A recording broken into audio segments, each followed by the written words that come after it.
Youth are the most important and most dynamic segment of the population in any country. They have the power to transform the present and shape the future. And that's why it said, young are tomorrow's innovators, creators, builders, and leaders. India today is one of the youngest nations in the world, with more than 62% of its population in the working age group, that is 15 to 59 years, and more than 54% of its total population below 25 years of age. It is this edge of demographic dividend that is propelling India's growth, making it one of the biggest and the fastest growing economies in the world. Namaskar, hello and welcome to this special broadcast, part of the Azadi Ka Amrit Mahotsav series on Sansad TV. I'm Tina Jha. Today's show is about celebrating India's greatest asset, the youth. We'll bring before you the young change makers who, with their ideas, thoughts, will and perseverance, have brought about significant transformations, paving the way for a bright future. It gives me immense pleasure to welcome on Sansad TV some of these change makers who have brought about that change and are also inspiring millions in the process. Pleased to welcome on this edition of our special broadcast, Mr. Alak Pandey. You all must have seen him on television screens. He's the founder and CEO of Physics Wala, an edtech platform which was founded in 2020 and which has become India's 101st unicorn recently. Thank you, Mr. Pandey, for your time and welcome to Sansad TV. And joining us virtually are two special guests again, Ms. Chavi Rajawat, former Sarpanch of Soda Village in Rajasthan's Tonk district. She's currently the chairperson of Eminent Girls College in Soda Village, working towards empowering, educating and skilling young girls. Thank you, Ms. Rajawat, and welcome to Sansad TV. And I'm also, it gives me immense pleasure to welcome Mr. Sheikh Hassan. He's a mountaineer and he has achieved the rare feat of scaling the Mount Everest. Of course, all of us have read about you as well, Mr. Hassan. Thank you for your time. Pleasure to have you on my program on Sansad TV.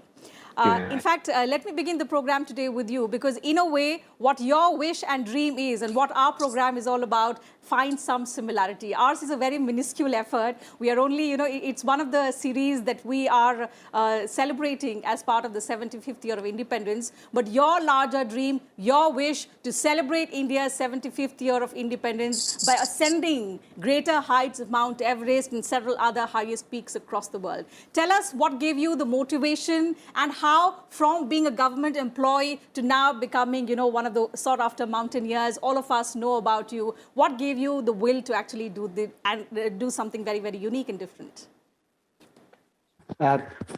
Actually, in 2017, I was in Delhi. I was in deputation in Kerala House.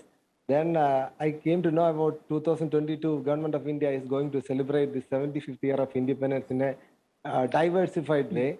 So I and my friends at Kerala House decided to do something really big and make our country proud and make our youngsters to do something big. So we planned to summit Mount Everest and hoist the highest national flag, largest national flag ever on Mount Everest. We planned it in 2017. And at that time, I didn't know anything about mountaineering. So I went to Indian Mountaineering Foundation and they guided me. They asked me to join a course at the Nehru Institute of Mountaineering. And I did the course, basic mountaineering course from there. Then thereafter, I submitted Mount Kilimanjaro. And then I went to HMI Darjeeling for advanced mountaineering course training. At that training, I submitted Mount BC Roy, that's in West Sikkim. So I got some training. And in 2022, my dream came true. And I went with a 30 by 20 feet national flag. That was the largest national flag ever hoisted on Mount Everest. And I hoisted that flag on Mount Everest on May 15th morning, 9:35 a.m. And I came back to Kerala. People were really inspired. People were talking about the youngsters. They can do it. They can do anything because I did it from the scratch. Absolutely. So my inspiration, I'm telling to you that you can do anything. You can do anything. If you are nothing, you can do anything.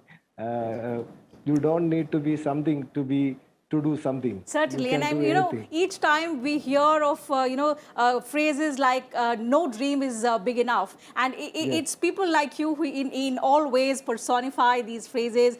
Also, pleased to have Mr. Alak Pandey. He's also started it from scratch, from being a YouTube channel to now being a billion-dollar company. Mr. Pandey, how has this journey been? And you are immensely popular among students. So may I please ask you to begin by addressing our program in the way you address your viewers.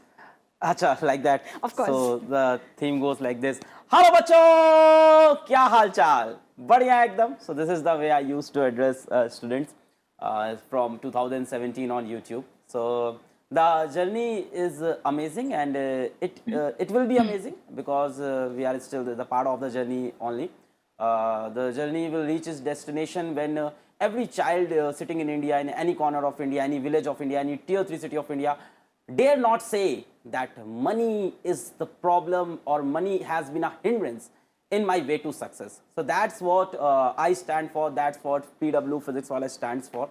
And I think with that vision in the mind, that goal in the mind, and that much patriotism in the mind, you are self-driven in whole journey. So it's been a pretty amazing journey, and I feel blessed that we are immensely loved by the students. As you mentioned that we are very popular among students, so they love us like anything. And let me tell you, they don't even let us say that PW is a company. They say that it's an emotion for these students. So, and just like Sheikh was mentioning that you don't have to be something to become something. It's already in there. So my career has been like that only. I dropped out from the formal Bachelor of Engineering in 2014 from a government college in Uttar Pradesh, and that was very unconventional back then. So everyone was doubting that what you're trying to do. But I think these days youth are choosing these unconventional methods, unconventional in the frame of the current society. But that is leading them to success. Absolutely. So all of 30 and you've, written the rules of your own game. You're now playing it beautifully, inspiring others. And as you rightly said, it's more of an emotion. It's more like a family with your students. A similar family, when she was at 30, Ms. Chavi Rajawat created for herself. She had, a cushy job in the corporate sector, but she left all of that to actually build her own family back in Soda village of Rajasthan. She served as 10 years as a Sarpanch. And I think back in 2010, Ms. Rajawat, if I'm not wrong, you perhaps would have been the first MBA Sarpanch in India. 10 years of this journey, how fulfilling has this journey been for you? What is the kind of transformation that you see from now, when you began in 2010 to 2022? Oh, I think the transformation within my village itself was considerable. And, well, paucity of time, but let's just say that I was able to deliver on all points, all the demands that the constituents had in the first term itself. That's been the first 5 years.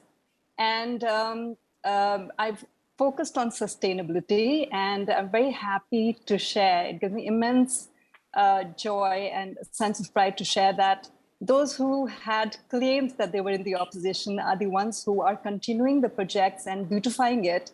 And they approached me for better ideas.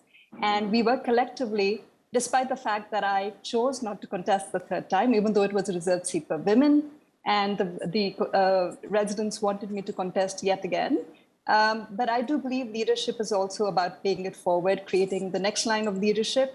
And I've now entered the education sector in the hope that I can inspire the youth of the rural communities, especially the young women in the girls' college that I am trying to revive. It was a college that had shut down in 2015. So we took the management over from the previous owner and are trying to revive it in the hope that we can create, like Alak, great teachers and also leaders in the rural community who can help empower and improve conditions of the different communities within so many different villages, not just across Rajasthan, but hopefully we inspire more people across the country to come together as a collective force and help transform the country. Because if in all these years, it's not happened the way we would like to, I think it's about time we worked together with the government, supporting the government, and join hands to do so. So that's my dream, and that's what I'm still continuing to work towards.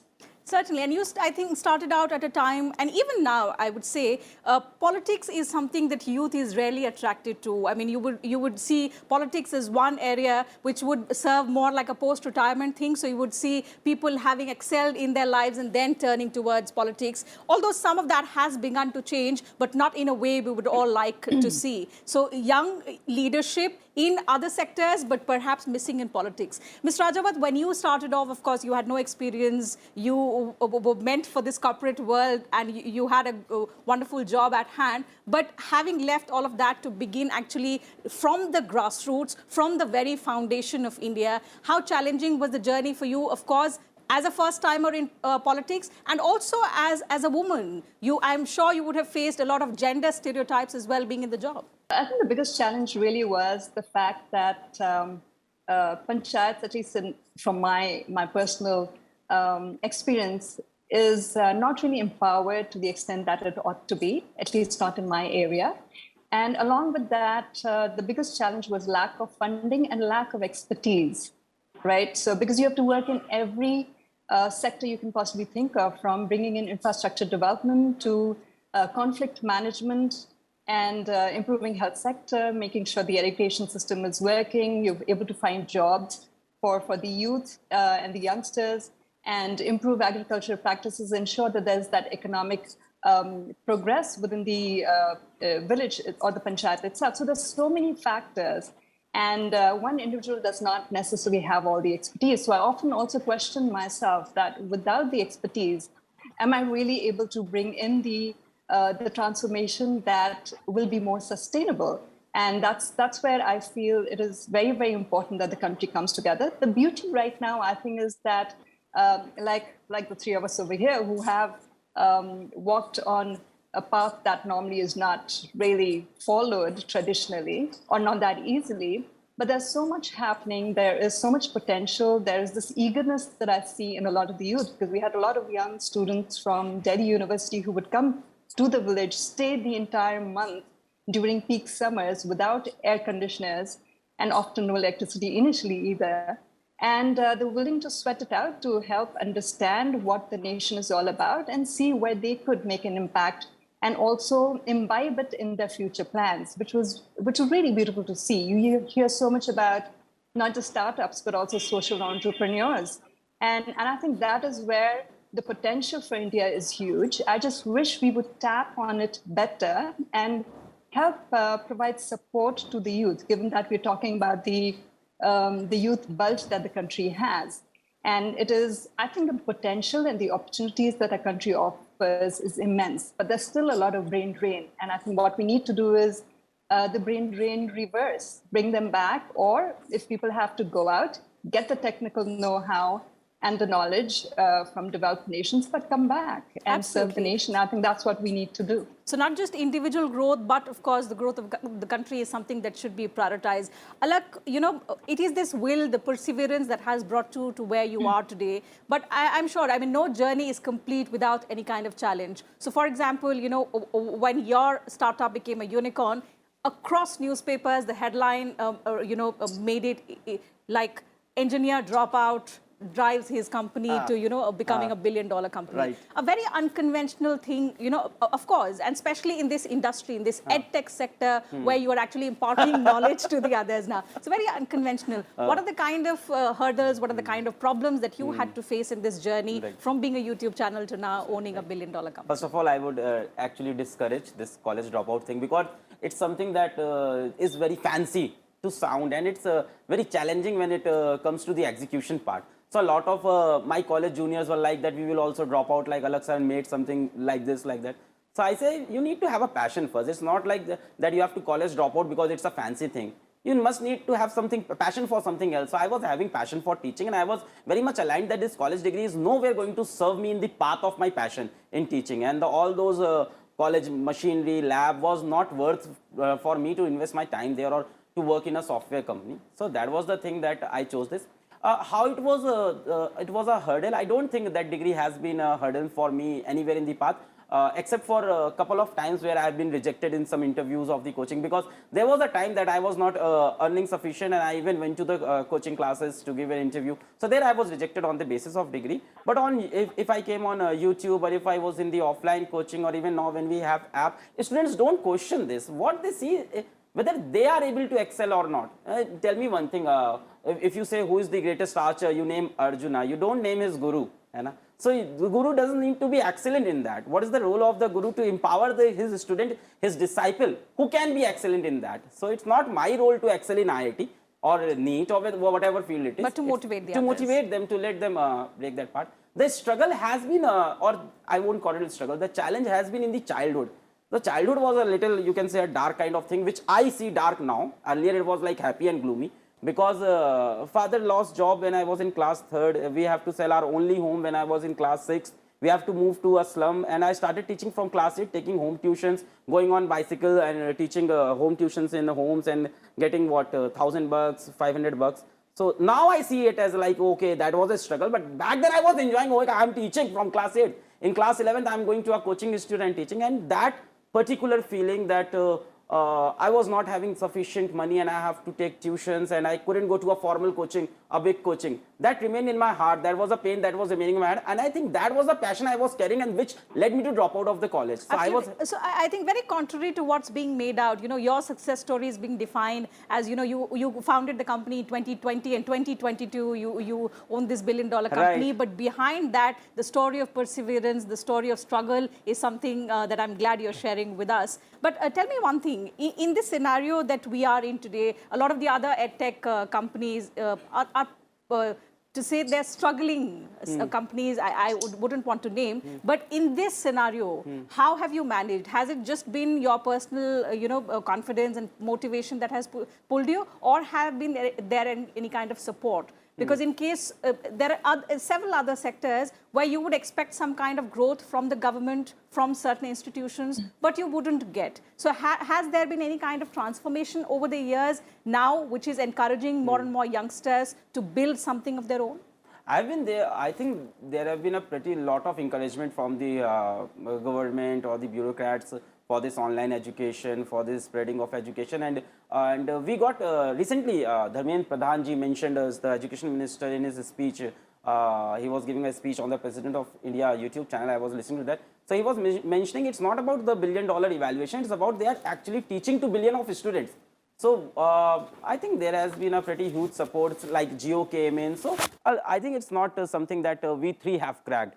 It's a common effort of all the youth. And one thing to mention, the total team size of PW, what we call employee, we call team, it's 1900, and the average age of the company is 24. So the company is pretty young. So that kind of people are driving. And what I have seen that whenever we hire an experienced, say a 45-year, 50-year-old guy for his experience or something and make him a leader, it doesn't work. For us, the cheetah team, the leader team is the 24-year young guy, the young Indian students. They are coming from college and they are just machaying, you can say that they are just rocking in this space. And I think the government has been pretty good in this support. They always talk about democratizing education, and that's the vision behind PW. We have democratized education as well. So that drives us, students drive us. So it's not my inspiration or my personal zeal that is driving PW. It's the students who are driving. Like earlier, the fees of preparing for IIT or other competitive exam has been like 80,000 a year. In PW, it's 4,000 a year. So the students support us like anything, and they tell us what to do, what not to do. So they are the deciding factors. Okay, let me go across to Sheikh Hassan and understand his story.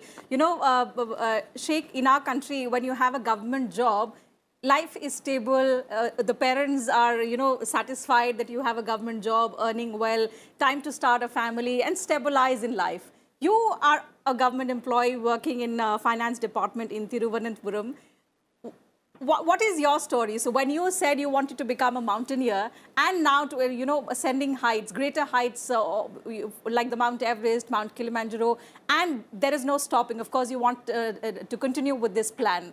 Was there any kind of opposition that, you already have a job, why do you need to do something of this sort? And of course, something which is unconventional. This would require a lot of effort. It's very, very challenging also, very difficult. So how did you deal with such situations? Actually, there is always negative people and positive people, and I don't hear the negatives from the people, and I hear and I reject it because if you hear the more negatives, you will be automatically you will be a negative person. So I am always a positive person. So I think that everything will happen, and you have to do everything. If you don't know do, it will not work. That is my theory.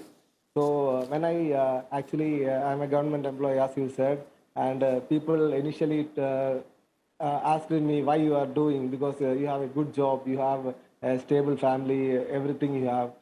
Then I told that there should be some mission, there should be some life mission for every person, and I saw in our youngsters that there is a lack of motivation. They have money, they have energy, they are in a good age, they are in a good country, but the problem with our youngsters is lack of motivation.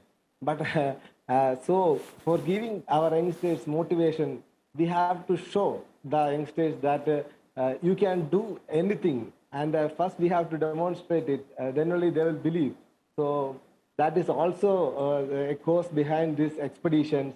As you said, when you are in the mountaineering, you cannot stop it. So I am going for a 7 summit expedition before our Azadi Ka Amrit Mahotsav is going to complete. So I have completed 2 peaks, Kilimanjaro and Mount Everest in Asia and Africa. I have to complete 5 peaks before 15th August 2023. I'm on that mission. Actually, our government of Kerala and government of India is really supportive. Our chief minister, our finance minister, everybody is supporting. My secretariat, government secretariat staffs are really cooperative because they know that they cannot do that. So they are supporting a person who are doing. They are not pulling us back. They are always giving me motivation to do the next expedition. Always there will be some people who are talking negatives. That is happening every place. My humble request to the youngsters is that don't go for the negatives, only go for the positives. Absolutely. Very interesting thing that you pointed out is that, with support from the government of Kerala and the government of India, this is the kind of coordination that we require in each sector where we want the youth to grow. Ms. Rajawat, as someone who's worked at the grassroots level, in the panchayat level, and you've seen all kinds of, institutions at the district level, at the state level, and also at the central level, is there scope for improvement, especially when we talk about this kind of coordination and right environment for the youngsters, for their dreams, for their ideas to translate into some kind of reality? I think we do need to start hiring people on basis of merit, because every level, from top to bottom, be the junior most, has to have the basic understanding of what it takes, what development really means. Development is not just about construction of roads and houses or infrastructure development. It's also about development of the human asset for the nation, a holistic development of the individual from the time the individual is born till the very end. And what can we, as a system, as the government within the state and the center and at the grassroots, what can we collectively do to provide that?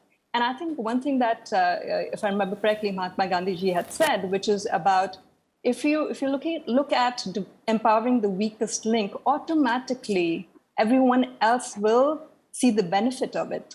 And I think that is something we need to imbibe within our system. And again, I cannot emphasize enough on teamwork and working as a collective force, because that is what the country needs. Already, if I remember correctly, reading somewhere that it is stated, it's estimated that I think 183 million more people are going to be added by, I think, 2050 to the workforce of the age group of 15 to 60. And that's a huge number. And if we do not act fast enough, then that exponential economic growth potential that the country has can be lost out on. Absolutely. So when we say our youngsters are brimming with ideas and new thoughts, it's important to translate all of these into some kind of an outcome for individual growth, for the growth of the country. Alak, one final question from you. So we've spoken about what the present scenario is, what challenges you as change makers have seen in your journey. There have been tremendous achievements to boast about if we look back since when we started as an independent country. We started off as a third world country. We were dependent even for food aid on the other countries. From that to now becoming, a country which is actually in this current geopolitical scenario, we are providing food to countries. We are providing medicines, vital medicines to the world. India has, earned the title of becoming the pharmacy of the world to say. So 75 years, lots to gloat about, but there are, challenges still abound. There is a longer way to go ahead. So in that aspect, if we say the journey of startups, particularly the journey of entrepreneurship over the last few years has been significantly, impressive. Where do you see India in the next 25 years? So 100 years we will be celebrating in the next 25 years. Where do you see India's position as an economic leader? I think to see India in what I dream about, to see India in next 25 years or 20 years, what my dream is to see them there. I think the majority role is will be played from the students who are right now in class 10th, 11th, 12th, and we are working for them only. So I see India as leading everyone out there, and I think it's not fair to depend so much on the government and curse government every time, and to be like they are not giving us this. They have given you this independent nation. Is that not enough? Is that not? You can choose what you want to be. You can choose your career. So I think that's enough to pursue your goal if you have that much zeal and fire in yourself. And I see Indian kids basically, because we interact a lot with them. I see a lot of potential in Indian kids. Students in class 8, 9, 10th, 11th, 12th. I think they are going to be world leaders, and I can really say that on camera anywhere. I can feel that we are connected to 10 lakh students in our app only, and I interact with 1 crore students on our YouTube channel. So I can basically feel that fire in them to grow this India. And I think the mindset of these students have changed with this internet revolution coming in. So what the mindset has been in the 90s, that okay, we have to live a mediocre life, has changed. Now everybody wants to be a rock star. And when every individual be a rock star, India as an economy will definitely boost. Absolutely. I'll take one final word from Sheikh Hassan. He wants to add something. Perhaps you are one of the youngest among the panelists. So a quick word from you on the kind of inspiration that you would provide to the youngsters who are watching us on the program. Alak, of course, in many ways, he's motivating. He's a teacher. Ms. Rajavat is already, on that journey of empowering and skilling the youth. But as someone who has charted this very unique journey, what would be your message for the youth to, go out, live your dream, and build a bright future for yourself? My advice to the youth is that you have to take risk. If you want to do something, you have to take risk. That is the only option. If you are in the comfort zone, you will be always in that comfort zone. You have to get out of the comfort zone, and you have to live your life as you want, as you wish, and for the nation. That is the main thing. You have to work for the nation, live for the nation, and do for the nation. That is the most important thing, because nation is the primary important thing. We can, from the example of Ukraine, there is no Ukraine as of now, where Russia is invading. So this is a safe country. This is a great country. You have to do everything for the nation. So in this 75th year of independence, my humble request to the youth is that help everybody and live your life, take risk, and you be a person. You have to inspire other person, other youth coming. As she rightly pointed out, in the 25 years, there is a lot of youth joining our group. So you are the youth. You need to inspire the next youth coming. Absolutely. Very rightly said. The foundations of our democracy are extremely strong. There are huge opportunities. And as Alak Pandey said, there is fire among the youth. Now, of course, there is this direction which is required for some kind of major and positive outcome, the transformation that India is eagerly waiting for. With that having been said, I'll have to wind up the discussion. Thank you to all my guests for joining me on the program and for this very, very wonderful and insightful discussion, taking us through your success stories and your, vision for India's future. Absolute pleasure to have all three of you on your program with us. So that's it from us on this special broadcast, viewers. Thank you for your time as well. And we'll be back same time next week with another broadcast, another special episode, and with a different set of panel with their success stories as well. But until then, take care of yourselves and keep watching Sansad TV.